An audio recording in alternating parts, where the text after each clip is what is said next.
Hey gang, Ronan here. Welcome on back to the Retrocade. It's Wednesday, and because it gives us a chance, now that we are done with our Final Fantasy VI playthrough, to branch out into some new areas. This is a new segment we're doing here on the channel called WTF Wednesday. It's a chance for us to explore games that have come out at different points in history, and I understand the general premise behind it, but at the same time, I can't help but scratch my head at them and just think, WTF here? So if you've been enjoying the content on this channel so far, hit the like button, subscribe to the channel if you're new, ring the bell to be notified of the latest content. Also remember, we have Sports Saturday and Sucker Punch Sunday coming up this weekend, where we replay a sports and fighting or fighting platform-based game from the 3rd, 4th, 5th, and 6th generation. You can also follow us on Twitter at @RetroCade and spread the word if you can. Still trying to hit our goal of 100 subscribers as soon as we can, so we can unlock YouTube's pesky customization algorithm. Trying hard to talk and not sneeze at the same time here. Gotta love allergy season. And if there's a game that you would like to see us feature from the Nintendo Entertainment System, Super Nintendo, Sega Master System, Sega Genesis, or Mega Drive, SNK, Neo Geo, Nintendo 64, PlayStation 1, or PlayStation 2, leave it in the comments below or drop me a tweet. Give me any game you want, guys. And today we're going to play Family Feud for the Super Nintendo Entertainment System. Now, I am of the age where I grew up loving classic TV game shows. I grew up right when they were really in their prime in the late 70s and early 80s, and then now they're of course enjoying a huge renaissance here in circa 2021. The thing I've never understood, though, is how it is that they make games like this, and this came out in 1993 for both the Genesis, Mega Drive, and the Super Nintendo Entertainment System. It was created by, published by GameTech. It was developed for the SNES by a small company called Imagineering. And while I always enjoyed watching game shows as a kid, I mean, it's pretty much a piece of American tradition when you're a kid. You make sure you can stay home from school on a day you don't want to go to school. And part of the day while your parents are off working is you sit around, you eat cereal until you can't stomach any more of it, and you watch TV game shows. And the most obvious examples are like The Price is Right and games like Family Feud. But there's a big difference between watching a game and participating vicariously through it, and then playing a game based on a game show. So what we're going to do today is we're going to go ahead and play this and see if, one, kind of do a little bit of a deep dive into why games like this, to me, I don't think work all that well, and two, how it is that you get the idea of doing... Whoop, let me make sure I get my... Now I still have a new controller. It's really weird having to try and get everything organized. Like I said on Monday, I bought a brand new controller for my PC, and I'm also looking forward to later on this week where I get a new little bit of kit for my PC that's going to help on the audio side. But I have played games like this for a long time, and it's one of those guilty pleasures that when I'm bored but I want to play a game, I may find myself doing stuff like this. Now, I also freely admit, because I have watched no end of game shows in my life, I am a massive trivia honk. To the point where I had friends back in the day who would not want to play games like Trivial Pursuit and things with me because I knew so much stuff. Okay, so they didn't have Hank Aaron be on there, but he's the most one of the most well-known home run hitters in baseball history, which tells me that they were going for Babe Ruth. Something they put on their front doors. Okay, I will say a knocker.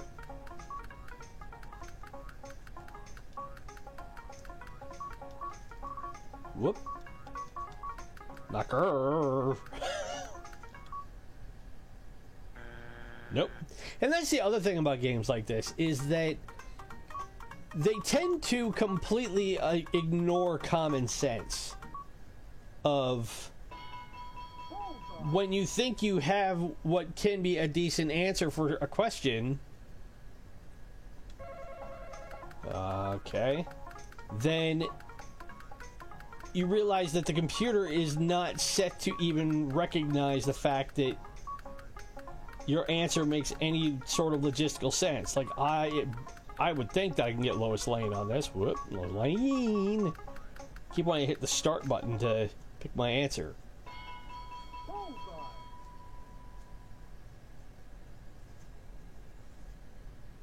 Name something kids skip. Well, they just talked about it. They're going to skip school.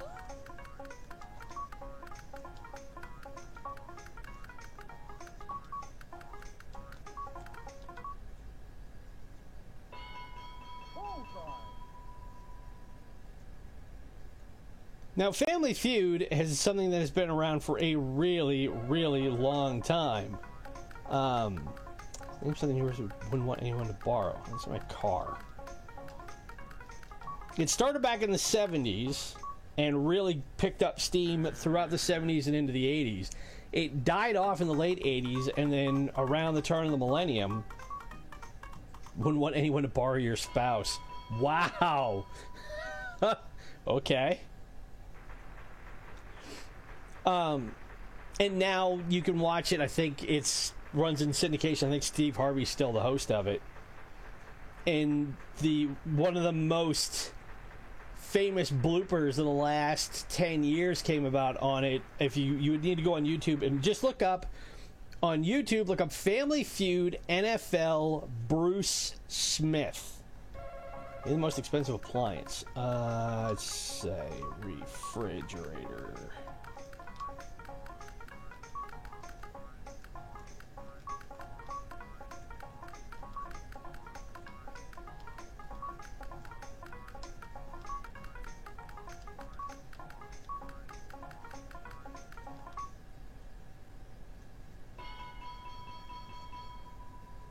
I had a feeling that'd be the number one answer. Oven.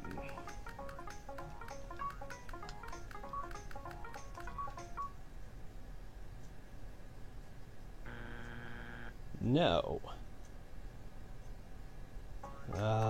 Dishwasher.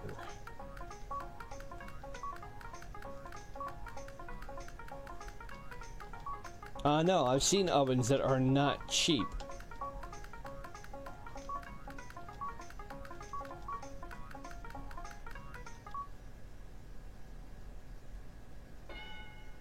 Only 3 people believe a dishwasher is an expensive piece of kit. Okay.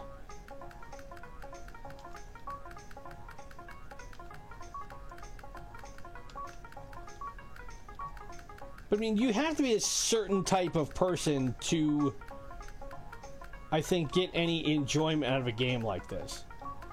Whereas, if you sit around with your family or a significant other or your parents or your grandparents and watch a game like Family Feud, or you watch a game like Wheel of Fortune or Jeopardy, and you get that interactivity as you're watching other people actually participate in the game, you get a different feel out of it. Which begs the question, why the heck would you want to spend at the time for a game like this, you know, upwards of 25, 30, 40 bucks? Let's see, what other appliances are there? Say a freezer. Standalone freezers were not cheap. They still aren't now.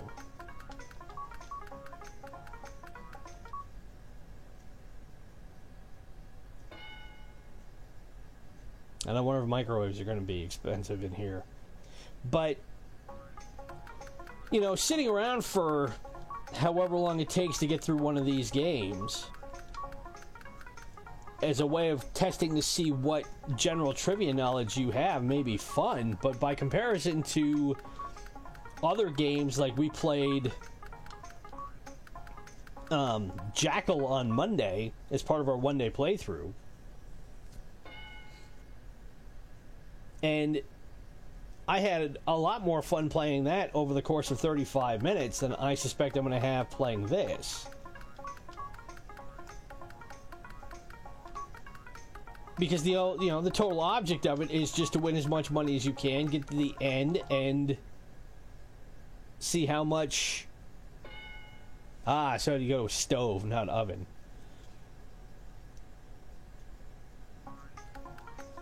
Let's see what other appliances are in here. Heck with it. I will see. Because now the more options you have on the board, the more opportunities you're going to have to get something wrong, and that's going to be wrong. So I wonder if they'll be able to steal it. Now, of course, if you've never played Family Feud, you have no idea what this is about. No guess. The whole idea is you have to get to a certain number of points for your team, and then you make it to the bonus round, and you make it to the bonus round, you win a certain amount of money. Okay, so they call the TV an appliance. Whereas they call a TV and a stereo entertainment. They're not appliances. So we made it through round 1 in about 11 minutes. And usually there's, I think, 3 to 4 rounds in this game.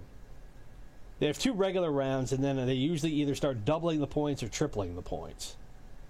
So you only have 5 answers on the board. Now we're playing for double points. Name any member of Britain's royal family.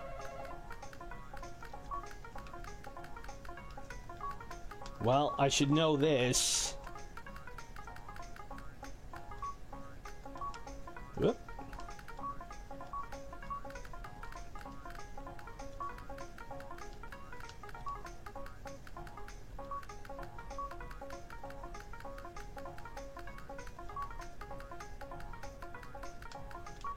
And you can't type anything because the Super Nintendo didn't come with.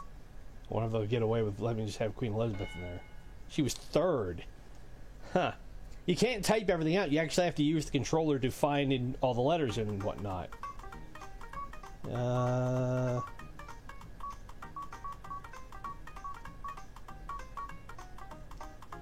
Is she going to be higher? No. So they didn't have the Duchess of York higher. And it also speaks to the time period in which this game was made. That if you don't know your history well enough to remember particular people, places, events, then you are going to be, no. Up, darn you. You're going to be at a distinct disadvantage. She's got to be number 1. Oh, she's Lizzie Princess Di.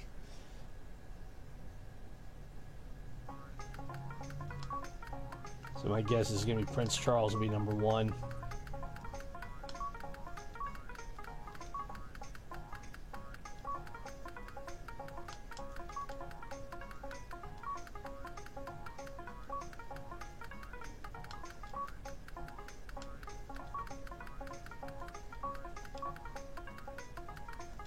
Let's see. Yep, he was number 1. Now, the interesting thing will be, can I get number 5 and clear the board? And I will give...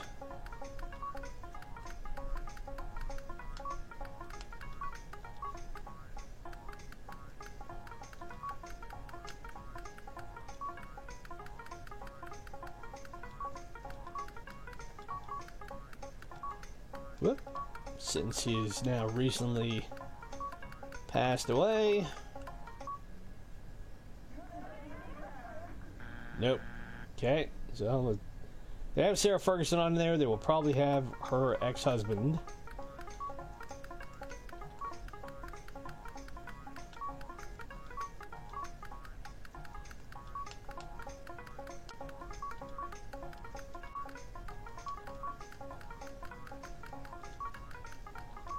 But there is no way to really win this game. I mean, you win the game by getting to the end and beating your opponent, but it's not like a normal game in which you are having to fight different enemies. I mean, there's no fighting in here, even though it's a game called Family Feud. So now I only need 24 points to make it to the bonus round.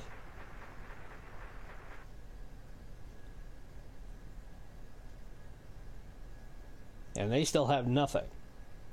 And obviously, if you know trivia and all that stuff, it's not that hard a game to play. But people add Chinese food.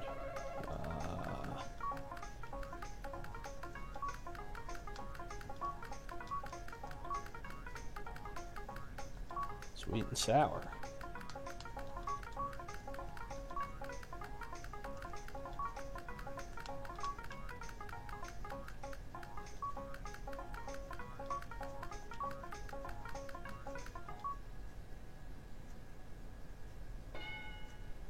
That was number 2. But I think they marketed this game for people to the idea that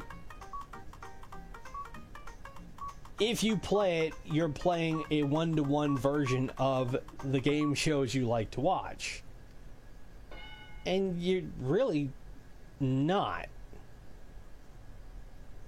You know what? I'm going to pass. I'm going to leave to them to figure out if they can sweep the board.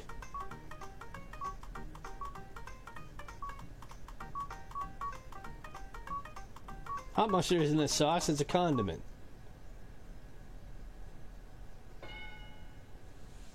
So now they gotta get the number 1.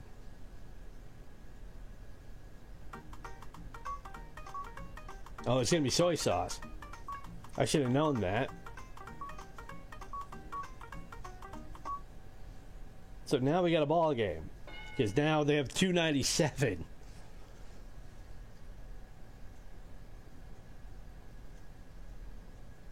So we let them get back into it. And whoever wins this next puzzle will take the game.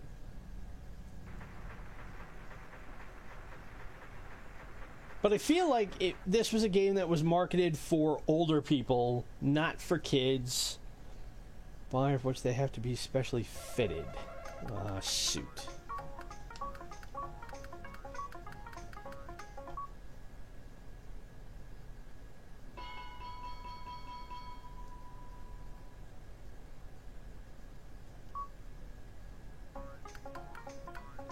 I would say wedding dress.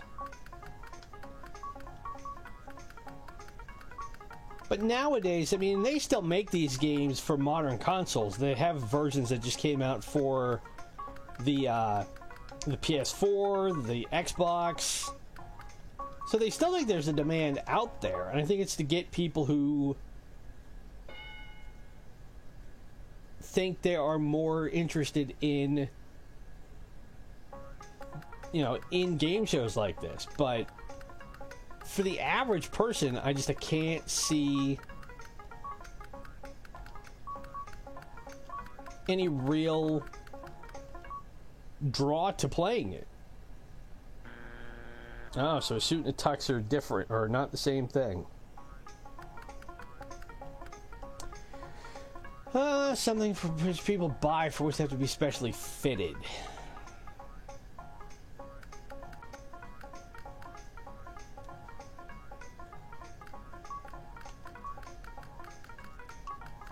Let's say shoes.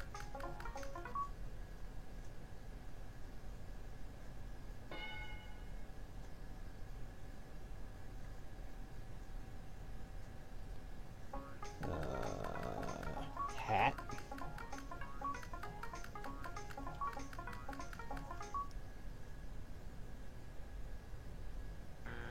Nope. Huh.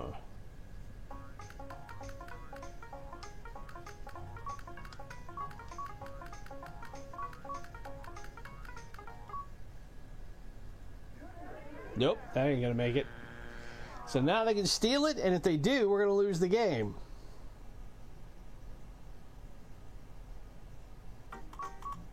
No guess. So they're gonna pass on it, and we're gonna win.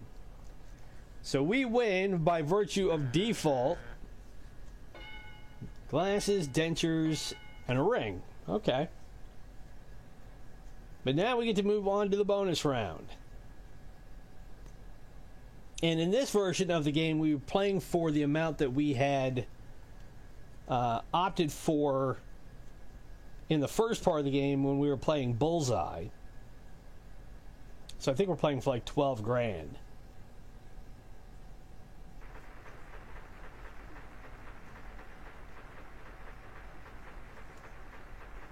Yeah, the last version of Family Feud that came out was in November of last year. It was published by Ubisoft, is the one who's publishing it now. And they did it for PS4, Xbox, Nintendo Switch, and Stadia. And, I mean, honestly, I don't have any reason why I would even think to buy it. Name a state with wide open spaces. Where is it? Montana. Having driven through Montana, they absolutely do.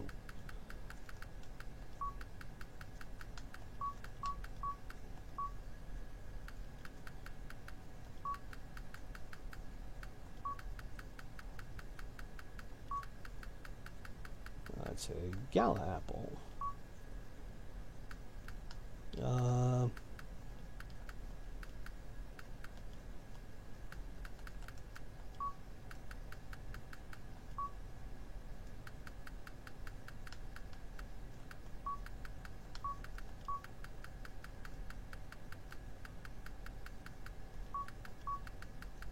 Let's see, rocking chair.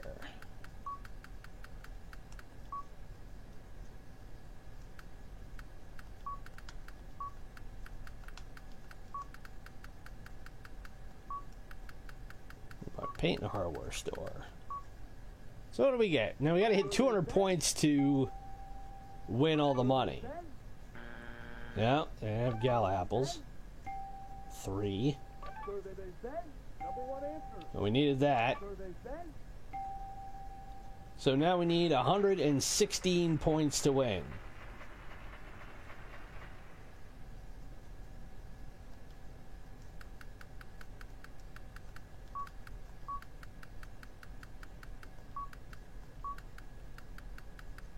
See if this will work.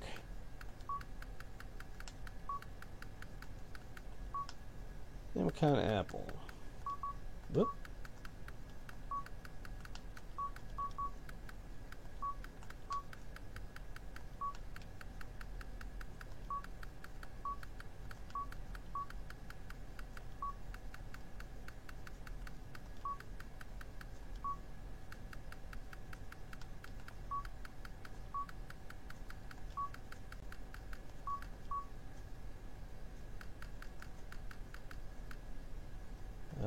Let's see.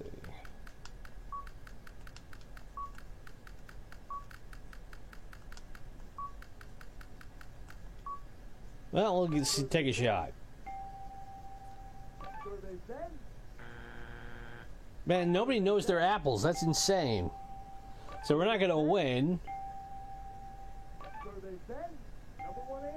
So we had 175 out of 200 and still not enough to win all the cash. But like I said, this, guys, is Family Feud for the Super Nintendo Entertainment System, and it is one that, when I was thinking about new content to come up with today, it's a game that, going through all the list of all the games that I have played and all the games that I have available, I scratch my head and kind of like, WTF on this? You know, what were they thinking in terms of trying to replicate a game that is replicant of a game show that more people enjoy watching? And, you know, if this is your thing, you know, more power to you. I'm not saying you're right or wrong on it. It's just, for me, it's not a game that I look at and think, hey, I got to be able to try this out, and I think I'll be playing this for hours on end. You know, it's just one that I don't know if it'd be anything other than what it is. So, you know, if you've enjoyed this, best way to show it is to hit the like button, subscribe to the channel if you're new, ring the bell to be notified of the latest content. Also, remember, we have Sports Saturday and Sucker Punch Sunday coming up this weekend. You can follow us on Twitter at rRetroK. And if there's any game you would like to see us feature from the 3rd, 4th, 5th, or 6th generation, leave it in the comments below. As always, my name is Ronan. Enjoy the rest of your Wednesday, everybody. Be safe, be well, and I will talk to you again on Friday. Bye.